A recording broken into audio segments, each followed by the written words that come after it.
aussi puissante que prononce ce cantique. Seigneur, prends tout. On l'a chanté. Tout ce que j'ai de meilleur. En fin de compte, tout ce que nous voulons de nos seigneurs, c'est tout ce que nous avons de meilleur en nous. Nous ne vont pas donner n'importe quoi au Seigneur, mais ce que nous avons de meilleur. Je voudrais, Seigneur, que tu bénisses ton peuple ce matin encore. Que ta parole, Seigneur, qui a toujours tendance à déranger, Seigneur, soit encore dérangeante ce matin. En plus que nous puissions sentir la voix de ton esprit. Bénis chacun de nous, Seigneur mon Dieu, et parle au cœur de chacun de nous pour le bien-être de chacun de nous. Je te dis merci.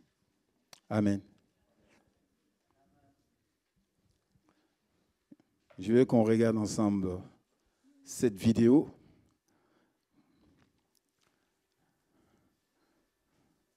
Il n'y a pas de musique, c'est pas grave.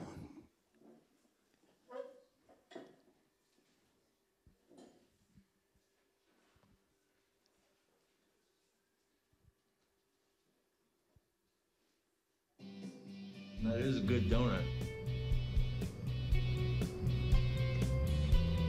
All right, well, I gotta hit the road. You mind if I just take one for the road? Just one. Well, I am really hungry and I missed breakfast this morning. I'm probably gonna miss lunch. And I was gonna take these home to my wife and kids. Really, to be honest, they gotta last me the whole week.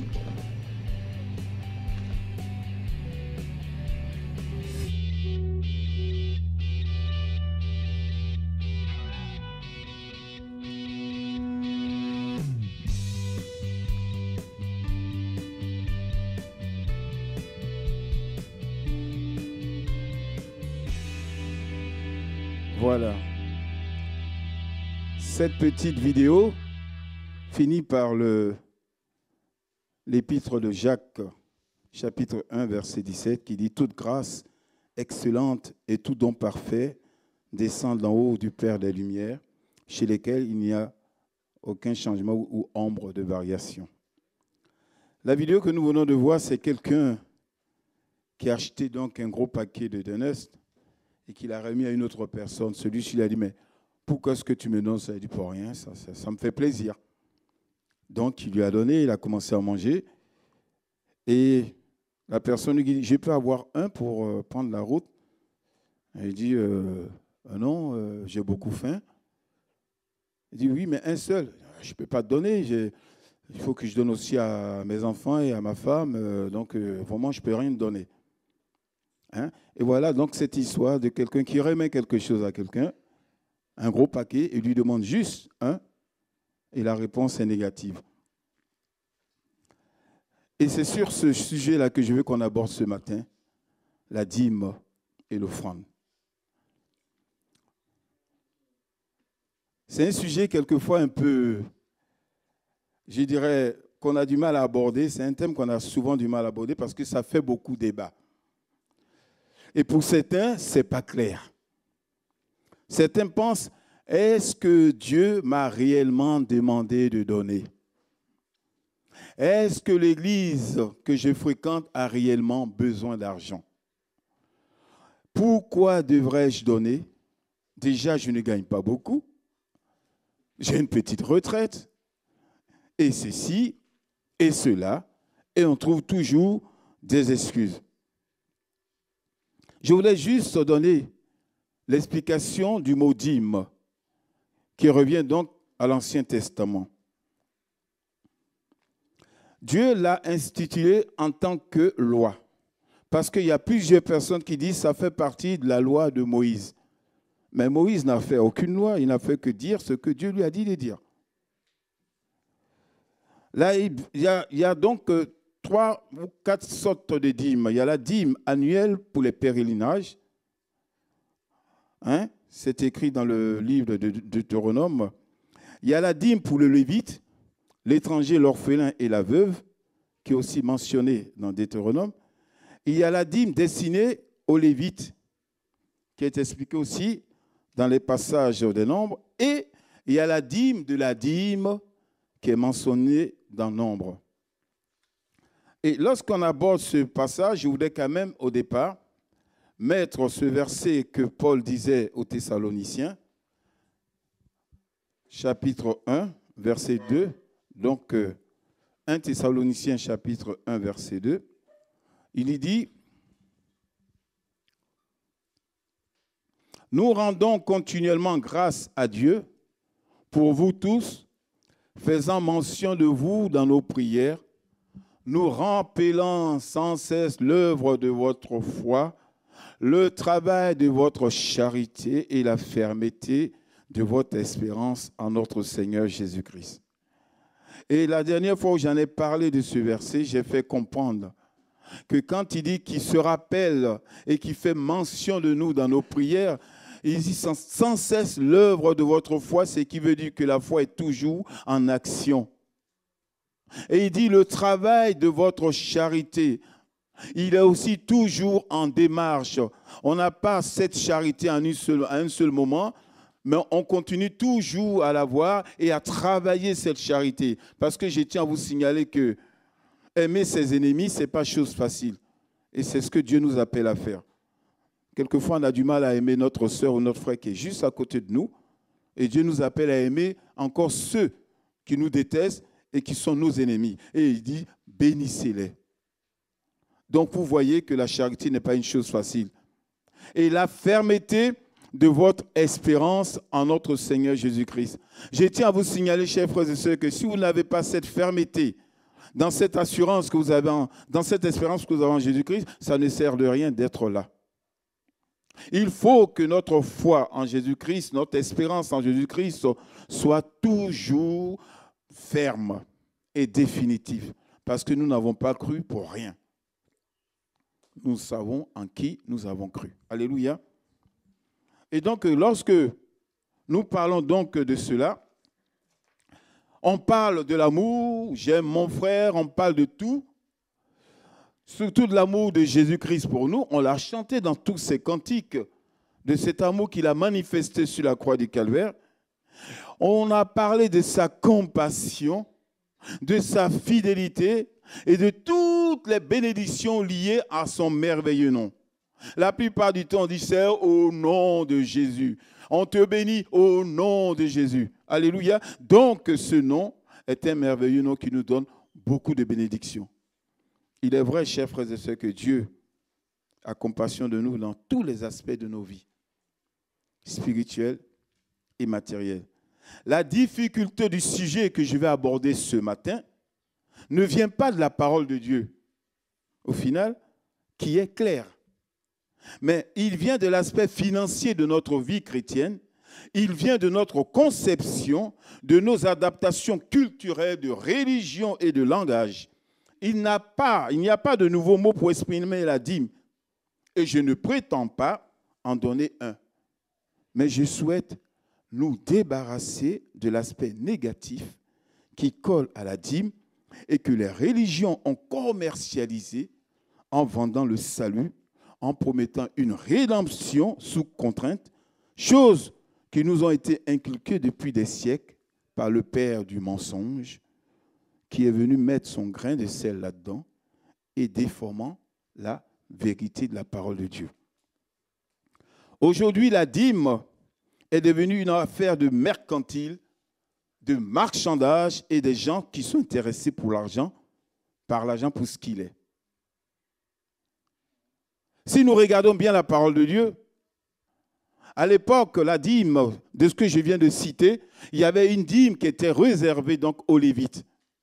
Parce qu'ils ne faisaient que cela, servir Dieu. Donc, ils n'avaient rien d'autre comme héritage, et c'est ce que le Seigneur avait dit à Aaron. Donc, lorsqu'on apportait cette dîme spécialement prévue aux Lévites, c'était pour leur bien. Mais plusieurs dîmes étaient apportées donc au tabernacle, c'était souvent du blé, des choses de la terre, de la nourriture, qu'on mettait, qu'on engrangeait dans un lieu du temple. Et quand il y a des personnes qui n'avaient pas à manger, on pouvait aller en prendre pour leur donner. Et aujourd'hui, dans certaines églises, il y en a qui se lèvent en disant, étant donné que je suis, moi, pasteur de cette église, je souhaite que vous me donniez une dîme. Et il y a des personnes qui s'approvisent pour donner une dîme aux soi-disant hommes de Dieu, qui s'enrichit, qui vit en opulence et qui n'a rien à faire du peuple qui souffre. Quand on arrive à cela, chers frères et sœurs, ce n'est pas biblique. Et je tiens à vous signaler que la dîme remonte au temps de l'Ancien Testament.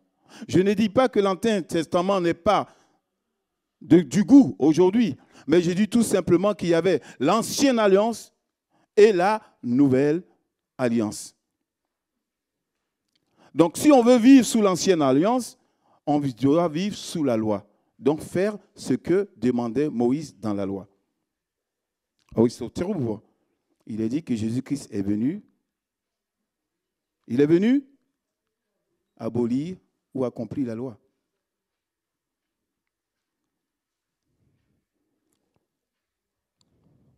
Aujourd'hui, la dîme, quand on en parle, c'est devenu quelque chose.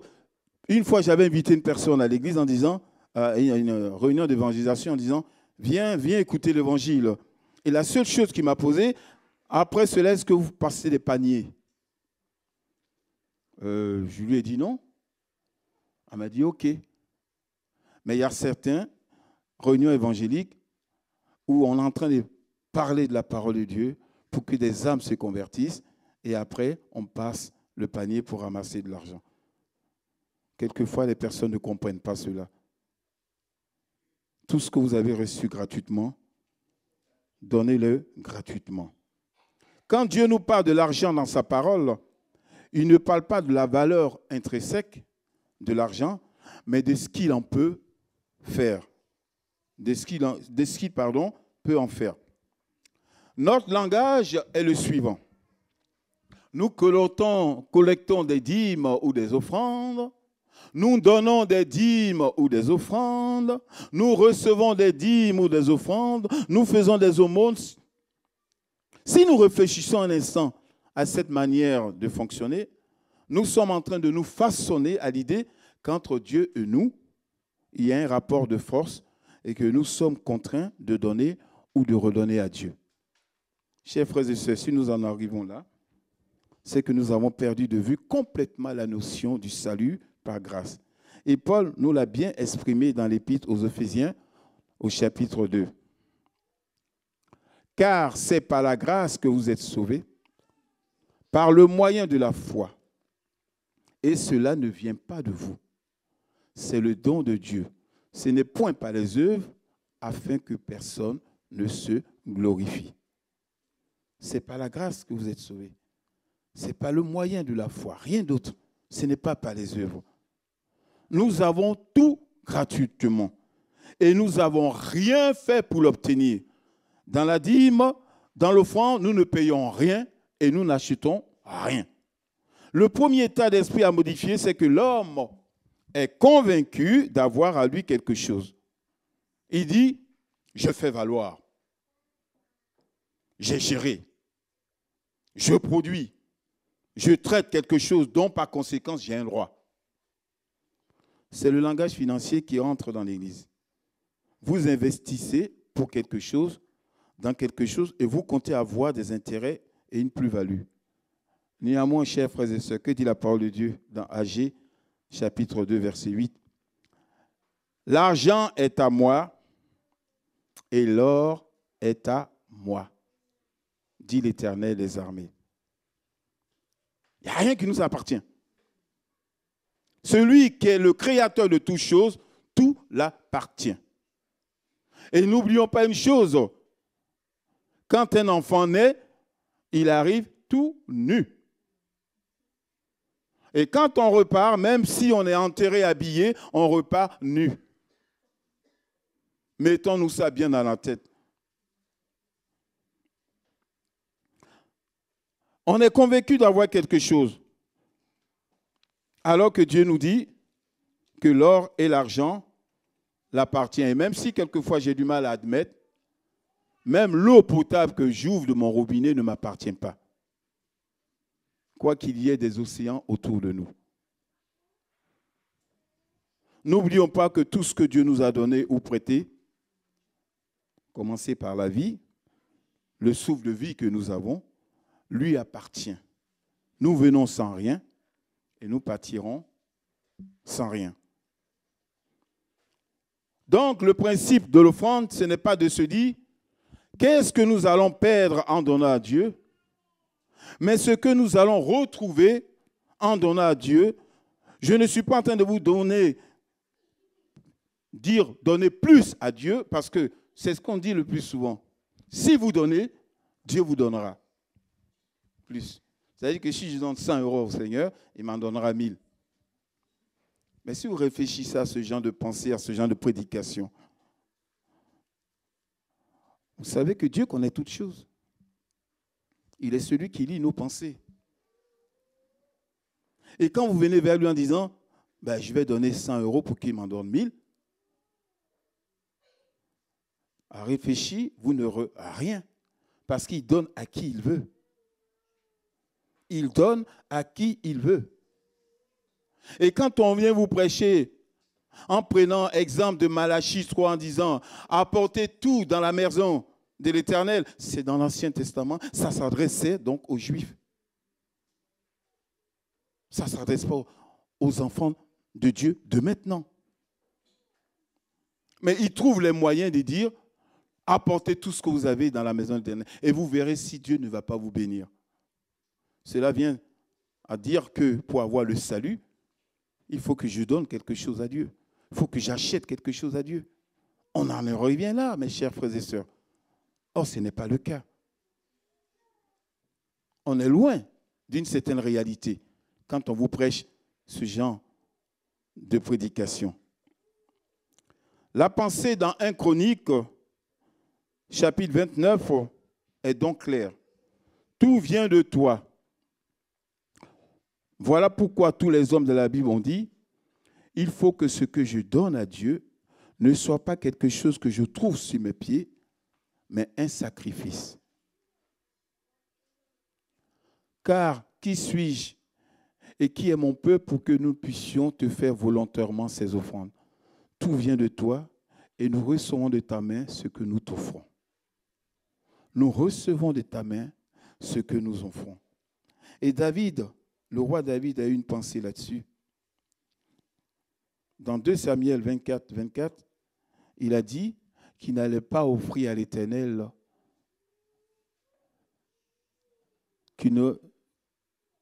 des holocaustes qui ne lui ont rien coûté.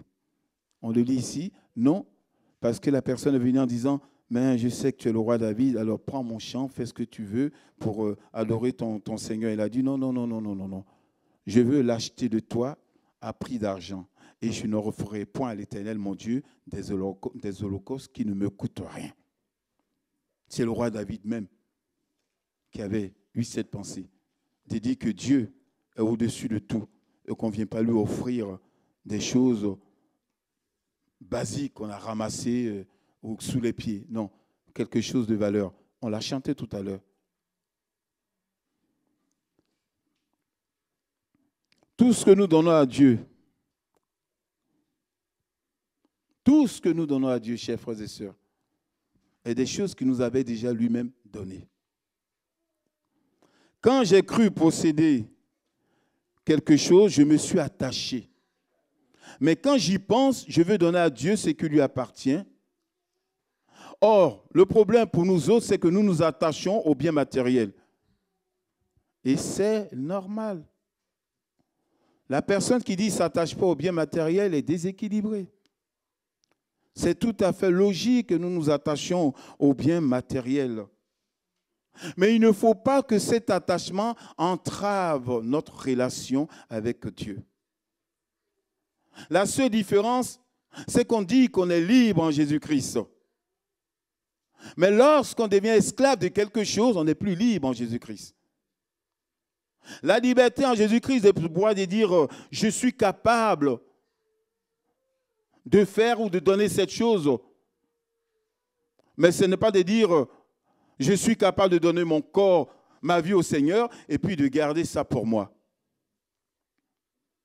Une fois en Afrique, il y avait une femme qui revenait de son champ. Elle était chargée.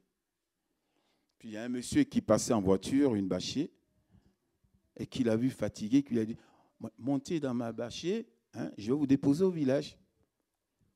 Donc qu'est-ce qu'elle fait? Elle monte. Et lui, il reprend la route. Et à un moment donné, il regarde dans le rétroviseur, il voit quelque chose d'incroyable.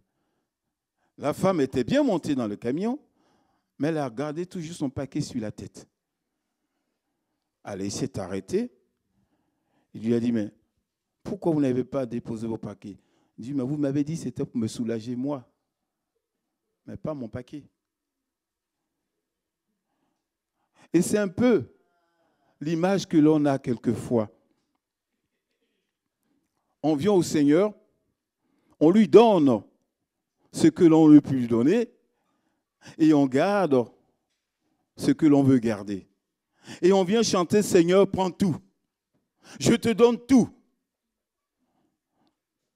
Mais tout ce qui ne m'intéresse pas, parce que ce qui m'intéresse, je le garde. Dans ce cas, vous n'avez rien donné au Seigneur.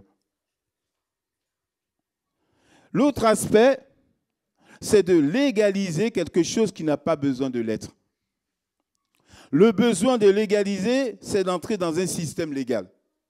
Dans la parole de Dieu, et c'est là malgré le langage que nous pouvons avoir, il n'y a pas un système légal de dîme ou d'offrande. J'ai vu une vidéo dans un pays, et là j'ai un frère qui m'a rendu témoignage avant de partir, il dit même en Espagne ça se passe. Le pasteur a une liste, et si la liste, il y a les dîmes de chaque croyant. Et si jamais celui-ci n'a pas donné sa dîme, il n'a pas droit d'entrer dans l'église.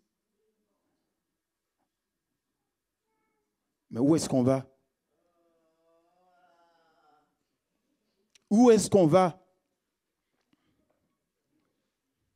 Dans la pensée que nous avons de la dîme, c'est-à-dire un dixième, il semble qu'il y ait un système qui nous fasse entrer dans le légalisme. Ça veut dire qu'un dixième du revenu ou du butin. Je sais compter, j'ai 10 pommes, donc la première revient à Dieu et c'est bon. J'ai fait mon devoir, j'ai donné ma dîme. Malheureusement, cette situation est simpliste parce que nous aimons les raccourcis. Dans tout ce que nous faisons et même dans les choses matérielles, nous aimons les solutions toutes faites. Et aussi même dans les choses spirituelles. Des cadres trop étroits que l'on applique sur notre vie. Exemple, combien de fois je dois prier par jour? Est-ce que c'est comme David ou comme Daniel, matin, midi, soir? Ou est-ce que c'est comme Shadrach, Abed-Nego? Ou bien ceci, ou bien c'est comme tel... serviteur, ainsi de suite. La parole de Dieu dit prier sans cesse. C'est tout. Prier sans cesse. Il n'y a pas un cadre où il faut prier matin, midi, soir. Ce n'est pas écrit dans la parole de Dieu. Quand il est parlé du Seigneur, il a dit qu'il veillait et priait. Et quand il partait, il a dit à ses disciples, veillez et priez. Il n'a pas dit de veiller lundi, mardi, mercredi, jeudi, vendredi. Il a dit simplement veillez et priez.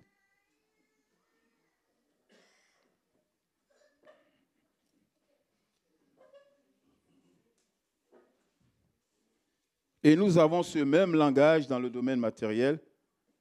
Et chers frères et sœurs, nous ne devons pas avoir des raccourcis. Nous disons que cela, en parlant de la dîme, est dans la loi de Moïse.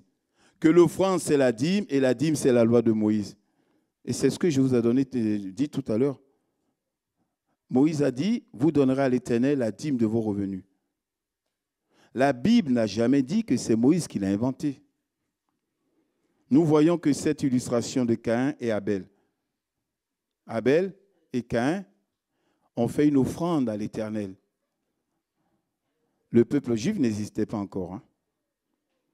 Mais ils ont fait cette offrande à l'Éternel. Et maintenant, je voudrais que nous comprenions aussi celui d'Abraham. il est dit qu'Abraham n'a pas vécu selon la loi, mais selon la foi. Et le premier élément de l'offrande, je dirais même fondamental, c'est la foi. Le premier élément fondamental, c'est la foi. La foi que nous devons avoir en Jésus-Christ.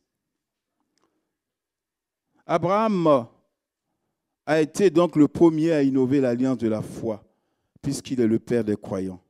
Maintenant, nous allons prendre l'exemple de Jacob dans Genèse 28.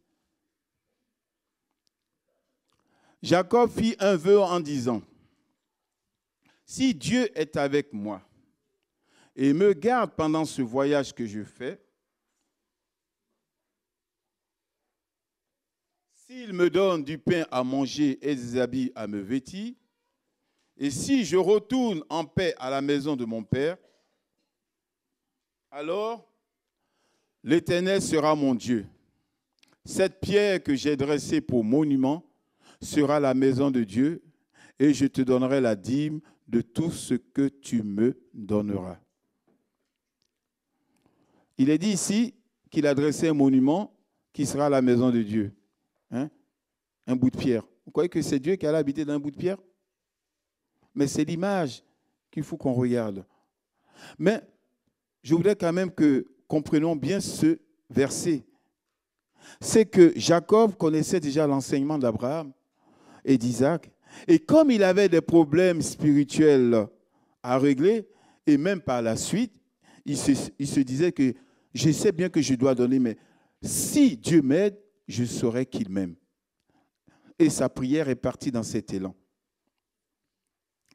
La dîme n'est pas un dixième de l'homme qu'il donne à Dieu, mais c'est quelque chose qui appartient à Dieu. En gros, ce n'est pas nous qui donnons 10% à Dieu. C'est Dieu qui nous donne 90%. C'est Dieu qui nous donne 90%. Nous savons donc que dans ce que nous possédons, une part lui revient. Lisons dans 1 Corinthiens chapitre 16, verset 2. Il est dit ici que chacun de vous, le premier jour de la semaine, mettre à part chez lui ce qu'il, selon ça, afin qu'on n'entende pas mon arrivée pour recueillir des dons. Je veux qu'on relise ça pour que ça rentre bien dans nos oreilles. Que chacun de vous, le premier jour de la semaine, mettre à part chez lui ce qu'il pourra, selon sa prospérité, afin qu'on n'entende pas mon arrivée pour recueillir des dons. Dieu ne nous donne pas une règle sabbatique. Le premier jour de la semaine, selon la coutume juive, les ouvriers recevaient leur salaire. Donc, c'est un salaire par semaine. Si nous allons dans ce sens, ce ne serait pas que les dimanches, mais si nous recevons quelque chose, il y a toujours une part qui revient à Dieu. Je sais que je n'ai jamais eu ce privilège, peut-être dans d'autres sociétés où j'étais, mais dans celle où je suis, je n'ai jamais eu de prime. Hein? Et ça fait 11 ans que je suis dans cette boîte. Je n'ai jamais été augmenté non plus. Je donne toujours, par rapport à ce que je gagne, ma dîme. S'il arrive un jour où, miracle, ils me donnent une prime, mais je donnerai personnellement, dans cette prime, une offrande à l'Éternel. Mais ça n'engage que moi. Et c'est ce qui fait la différence entre la dîme et l'offrande. Lorsqu'un Israélite avait la prospérité qui venait dans sa maison et dans sa vie, on lui disait en quelque sorte, puisque tu as déjà donné, parce qu'ils donnaient leur dîme. Ça faisait partie, c'était culturel. Alors tu apporteras une offrande d'action de grâce. L'offrande de culpabilité a été manifestée par une offrande d'action de grâce. Et cette offrande de culpabilité, nous n'avons plus à l'offrir. Jésus s'est offert pour nous. L'offrande d'action de grâce spirituelle était manifestée par un domaine matériel par le juif. Apporter quelque chose à Dieu n'entraînera pas la pauvreté de celui qui donne. C'est pour cela que Paul a bien spécifié que le premier jour de la semaine, mettez la dîme. Il n'avait pas besoin de leur dire, c'était naturel, c'était fait. Mais mettez ce que vous pouvez. Dans certains milieux religieux, on va jusqu'à chercher à voir ton bulletin de salaire et on te dit, puisque tu gagnes tant, tu dois donner 10% de temps. C'est une obligation parce que ça fait partie de la loi. Des personnes qui, au lieu d'aller avec joie servir le Seigneur, partent sous la contrainte. Parce que c'est ainsi. Or, il se trouve aussi que l'État nous prend 10% de notre salaire. Quelque part, nous payons déjà notre dîme, puisque c'est ce que nous donnons dans nos impôts à l'État. Vous n'êtes pas d'accord? Vous êtes d'accord ou pas? On ne dirait pas. Hein?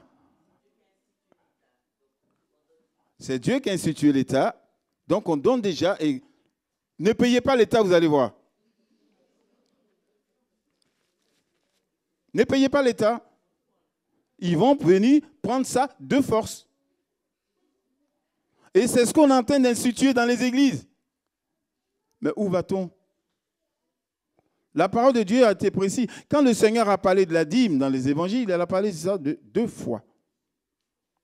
Il a donné l'exemple d'un pharisien qui rentre dans l'église, dans la synagogue, et qui commence à dire, oui, tu sais que moi je suis bon, je fais mes prières tous les jours, je donne ma dîme, ainsi de suite, je ne suis pas comme ce publicain. Alors il se valorisait par rapport à ce qu'il donnait. Et puis à côté, il y avait le publicain qui n'osait même pas lever la tête. Mais vous savez, c'est cette personne-là que le Seigneur regardait. L'humilité précède la gloire. Dans 2 Corinthiens chapitre 8, au verset 1, nous vous faisons connaître, frères, la grâce de Dieu qui s'est manifestée dans l'église de Macédoine.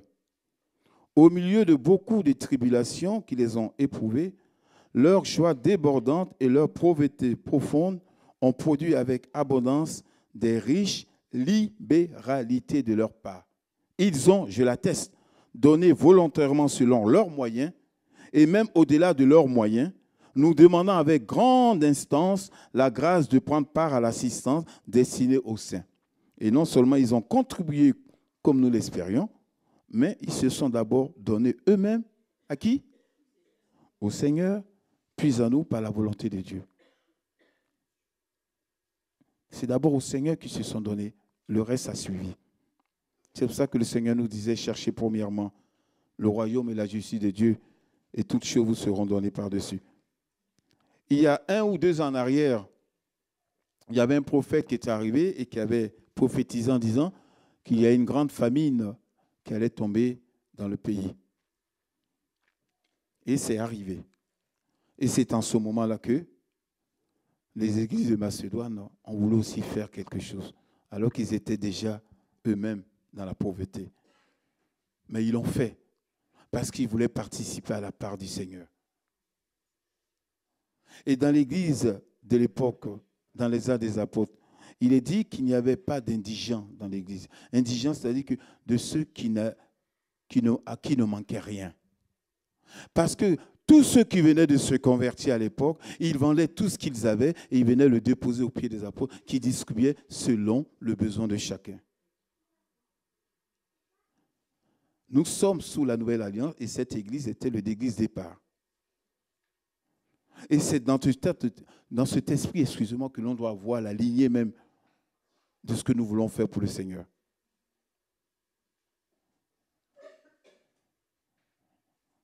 Ce n'est pas m'enrichir, être beau habillé, rouler dans des Mercedes, alors que j'ai des pauvres frères et sœurs qui n'ont même pas de chaussures et qui font des kilomètres à pied pour venir donner leur dîme.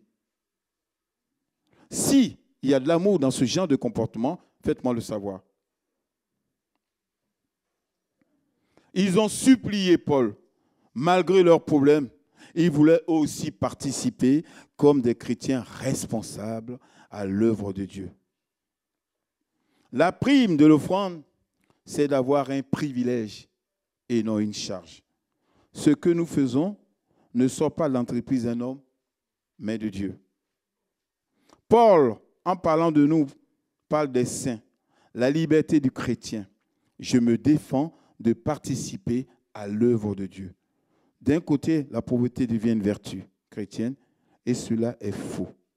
Dieu, chers frères et sœurs, ne nous demande pas d'être pauvres. Parce qu'il y a toujours l'extrême. Soit la prospérité pour devenir riche, soit rester dans la pauvreté. Dieu ne nous demande pas de rester pauvres. Lorsque Timothée, Paul s'adresse à Timothée au chapitre 6, verset 17 dans son premier chapitre, il dit « Recommande aux riches du présent siècle de ne pas être orgueilleux et de ne pas mettre leur espérance dans les richesses incertaines, mais de la mettre en Dieu qui nous donne avec abondance toutes choses pour que nous en jouissons. Recommande-leur de faire du bien, d'être riches en bonnes œuvres, d'avoir de la libéralité, de la générosité et de s'amasser ainsi pour l'avenir un trésor placé sur un fondement solide afin de saisir la vie éternelle. » Au moment où Paul disait ça à Timothée, est-ce que vous voyez Timothée aller frapper à la porte des villas tous en disant « Et vous qui avez de l'argent là, donnez hein? » Non, il s'adressait à des chrétiens dans l'église pour leur dire « Attention, la racine de tous les maux, c'est quoi? C'est l'argent. Et une fois que l'argent prend le pouvoir sur toi, ma chère soeur, mon frère, c'est fini. Tu perds beaucoup de choses. Mais je ne dis pas non plus d'aller déshabiller Pierre pour habiller Paul. Ça aussi, ce n'est pas de la chrétienté. C'est de donner ce que tu peux. Donner ce que tu peux. Mais tu ne peux pas donner ce que tu n'as pas. Sauf l'amour que tu peux manifester à un frère ou à une sœur. L'état d'esprit que l'on doit avoir quand on donne notre dîme. 2 Corinthiens chapitre 9, verset 7. Il est dit ici que chacun donne comme il a résolu en son cœur, sans tristesse ni contrainte, car Dieu aime celui qui donne avec joie.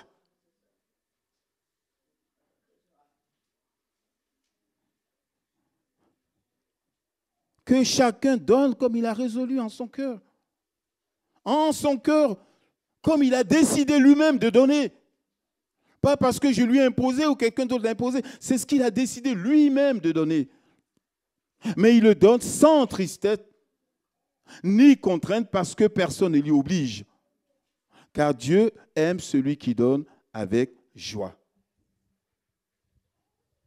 L'apôtre Paul ne va pas dire soyez toujours dans la joie et on va vous imposer une contrainte. Cela est absurde.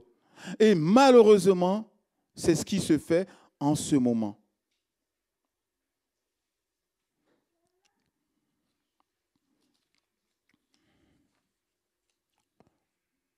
L'état d'esprit à ne pas avoir, c'est de donner avec contrainte, avec tristesse.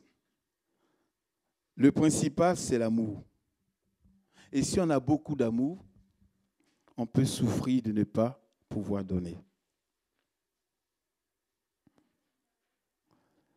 Et vous avez les apôtres, en l'occurrence Pierre, qui est allé voir le Seigneur en disant,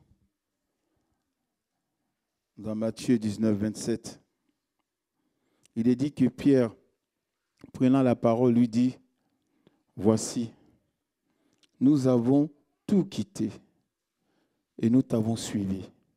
Qu'en sera-t-il pour nous?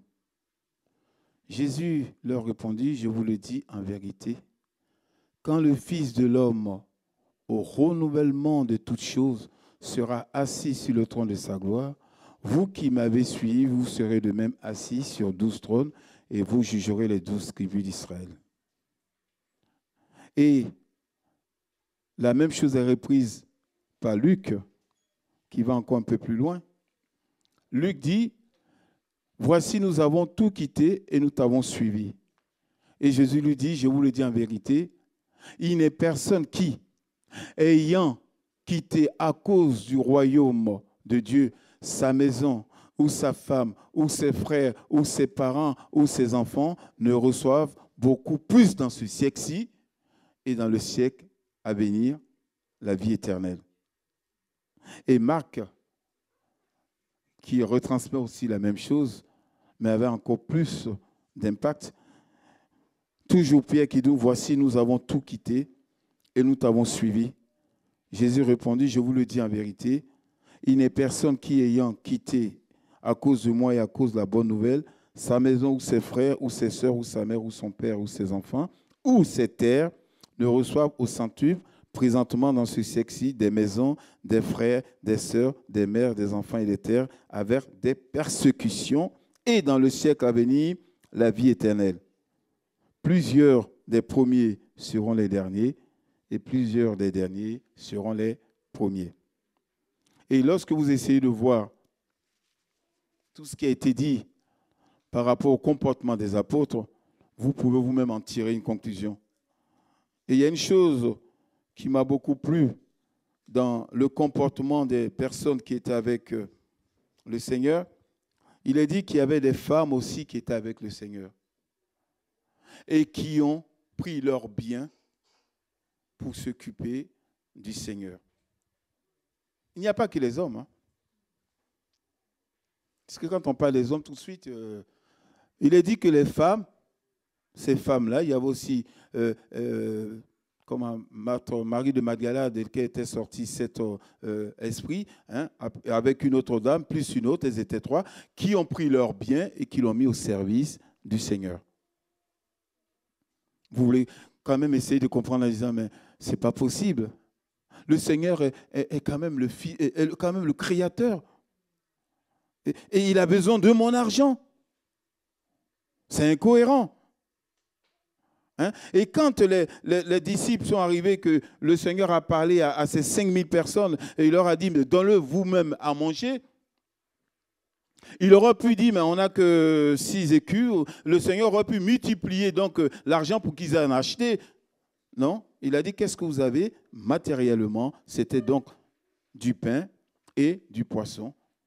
Et il les a multipliés pour nourrir la foule. La première des choses que le Seigneur, c'est de nous nourrir, que ce soit spirituellement ou matériellement. Ces deux choses viendront plus tard. Mais la première des choses qui doit être dans nos cœurs, c'est l'amour que nous avons pour le Seigneur. Si nous avons vraiment de l'amour pour lui, nous serons prêts à beaucoup de choses pour lui. Mais j'ai dit bien pour le Seigneur, pas pour un pasteur, pas pour un prédicateur, pas pour un soi-disant prophète. J'ai dit pour le Seigneur. Parce que ceux qui viennent en disant qu'il faut leur donner la dîme, parce que c'est comme quelque part des sacrificateurs. Mais si vous écoutez bien la parole de Dieu, qu'est-ce que le Seigneur a dit? Qu'il a fait de nous un royaume de... Nous sommes tous des sacrificateurs, chers frères et sœurs. Tous au même niveau. Tous au même niveau. Et je ne vais pas m'étendre là-dessus, mais l'esprit d'avoir une personne au-dessus de tout n'est pas biblique. Hein. Parce que si vous suivez bien, les premières églises, c'était les anciens qui dirigeaient l'église. Il n'y avait pas un pasteur attitré. Aujourd'hui, il faut qu'il y ait un pasteur attitré. Donc, je ne vais pas rentrer dans ce genre de polémique. Mais je tiens à parler à des personnes vaccinées, grandes, qu'ils comprennent ce que dit la parole de Dieu. Et qu'on arrête à chaque fois de se focaliser sur une seule personne. Et c'est le même système, puisque c'est parti du IIIe siècle, avec le système du clergé qui a fait aujourd'hui le pape, et ainsi de suite. Or, qui est-ce qui est à la tête de l'Église? C'est Christ qui est la tête de l'Église. C'est point. Il est la tête de l'Église. Le reste, c'est les membres. Donc, essayons de comprendre cela, mais revenons donc sur le sujet qui nous intéresse. Pour vous dire tout simplement que donnez avec libéralité, sans contrainte. Et c'est en cela que le Seigneur vous bénira. Parce que personne ne vous oblige à donner. J'essaie de parler de ce sujet aujourd'hui parce que l'Église est un peu en ce moment en décadence. Il y a de ceux qui sont partis. Donc j'ai trouvé bon d'apporter ce sujet afin que ceux qui sont là réalisent que ce qu'ils donnent, c'est pour l'œuvre du Seigneur. Mais qu'il faut qu'ils le donnent avec libéralité. Personne ne vous oblige à donner, mais apprenez aussi à donner ce que Dieu vous met dans le cœur. Et vous serez bénis dans ce sens-là. Amen. Que le nom du Seigneur soit béni.